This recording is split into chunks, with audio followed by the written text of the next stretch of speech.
नमस्कार,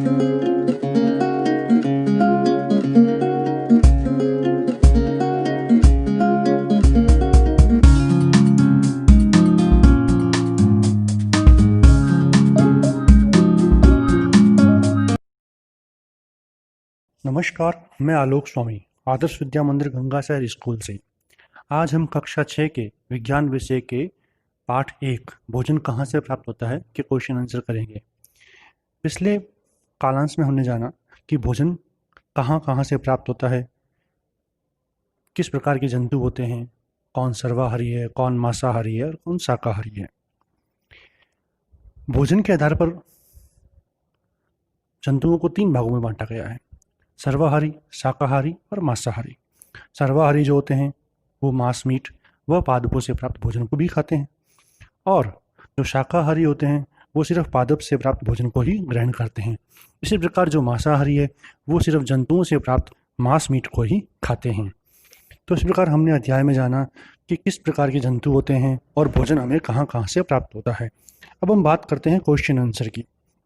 पहला क्वेश्चन है, क्या सभी जीवों को एक ही किस्म के भोजन की आवश्यकता होती है? तो हम ये पाठ के अंतर्गत जान चुके हैं कि सभी जीवों को एक ही प्रकार के भोजन की आवश्यकता नहीं होती है। कुछ मांसाहारी है, कुछ शाकाहारी है और कुछ सर्वाहारी है। तो शाकाहारी सिर्फ शाकाहारी भोजन ही ग्रहण करेंगे, अर्थात पादपों से प्राप्त भोजन को ही खाएंगे। इसी प्रकार जो मांसाहारी है वो मांस, मीट ही खाएंगे, और इसी प्रकार जो सर्वाहारी होते हैं वो दोनों ही प्रकार के भोजन को ग्रहण करते हैं। तो इसका आंसर हुआ सभी जीवों को एक ही किस्म के भोजन की आवश्यकता नहीं होती है। अगले क्वेश्चन पे चलते हैं।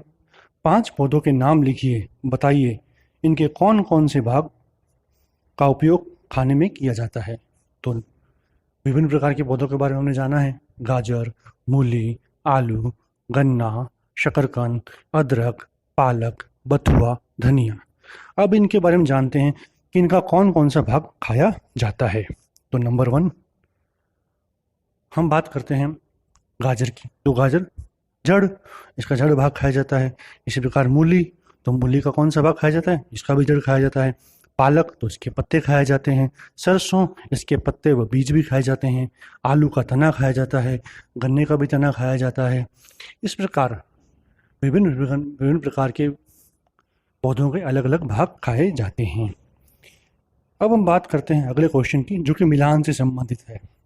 कॉलम 1 में दिए गए खाद्य पदार्थों का मिलान कॉलम 2 से कीजिए। तो मिलान करते हैं। सबसे पहली बात है दूध, दही, पनीर और घी। फिर सामने दिया हुआ है कुछ अलग अलग आंसर्स। तो हमें इसका मिलान करना है कि दूध, दही, पनीर, घी ये कहाँ से मिलते हैं। तो आप बताइए ये कहाँ से मिलते हैं।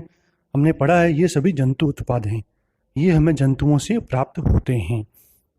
दूध से ही दही बनता है, उसी से पनीर बनता है और उसी से घी बनता है। अगला है पालक, फूल गोभी, गाजर। ये क्या है? हमने जाना ये सभी सब्जियां हैं। तो पालक, फूल गोभी, गाजर ये सब्जियां हैं। पालक के पत्ते खाए जाते हैं और गाजर जड़ है। अगला है शेर व बाघ। ये क्या है? दूसरे जंतुओं को खाते हैं, ये मांसाहारी है। अगला है शाकाहारी। तो शाकाहारी क्या होते हैं? ये सब आपको पता है, जो पादपों एवं पादप उत्पाद को खाते हैं। इस प्रकार हमने देखा कि सर्वाहारी, शाकाहारी, फूल, पत्ते, इन सब के बारे में हमने मिलान किया। अब आगे चलते हैं रिक्त स्थान के बारे में।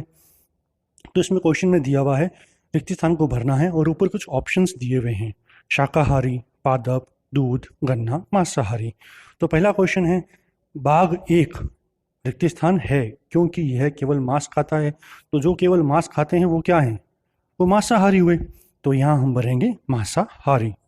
अगला है हिरण केवल पादप उत्पाद खाता है, इसलिए इसे क्या कहेंगे? जो सिर्फ पादप उत्पाद खाता है उसे हम शाकाहारी कहेंगे। तो हिरण एक शाकाहारी जंतु है। तोता केवल रिक्त स्थान उत्पाद खाता है। तो क्या खाता है?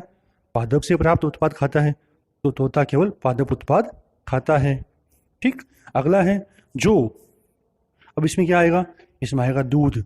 जो दूध हम पीते हैं वह प्राय गाय, भैंस, बकरी से प्राप्त होता है, इसलिए यह जंतु उत्पाद है। इसी प्रकार चीनी हमें कहाँ से मिलती है? चीनी हमें गन्ने से मिलती है। इस प्रकार हमने ये क्वेश्चन आंसर किए। धन्यवाद।